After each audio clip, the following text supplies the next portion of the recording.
প্রিয় উপস্থিতি, এই পবিত্র মহামান্বিত দিনে আমরা চাই আমাদের সকল ইবাদত বন্দেগী আল্লাহর দরবারে কবুল হোক। গরিব দুঃখী মানুষের যে হক আমাদের উপর আরোপিত আছে তা জাকাতের সুষ্ঠু বন্টনের মাধ্যমে সামাজিক ভারসাম্য ও ভ্রাতৃত্বের প্রতিফলন ঘটাতে পারে। সমাজের বিত্তবানরা দানশীলতার হাতকে প্রশস্ত করে ধনী গরিবের পার্থক্য কমিয়ে এনে সাম্য ভিত্তিক সুন্দর সমাজ প্রতিষ্ঠা করতে সাহায্য করবে।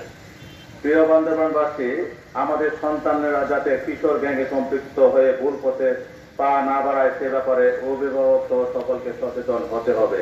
তাদেরকে দক্ষ জনশক্তি তৈরিতে বিভিন্ন টেকনোলজি যেমন frontier technology, freelancing, robotics, programming, artificial intelligence, 3D printing, blockchain, nano technology ইত্যাদি প্রযুক্তিগত বিষয়ে উৎসাহিত করতে হবে। সম্মানিত উপস্থিতি, বান্দরবানের মানুষ শান্তিপ্রিয় মানুষ।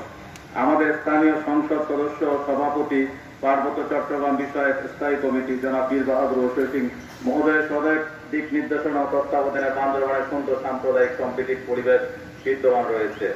বহু বছর ধরে সম্প্রীতির বান্দরবানে বিভিন্ন ধর্ম, বর্ণের, জাতি গোষ্ঠী শান্তিপূর্ণ সহাবস্থানের সাথে বসবাস করে আসছে।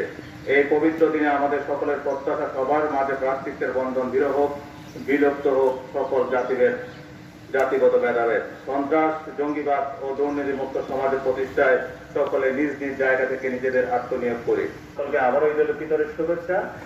সকলে ভালো থাকবেন, সুস্থ থাকবেন। জয় বাংলা, বাংলাদেশ চিরজীবী হোক।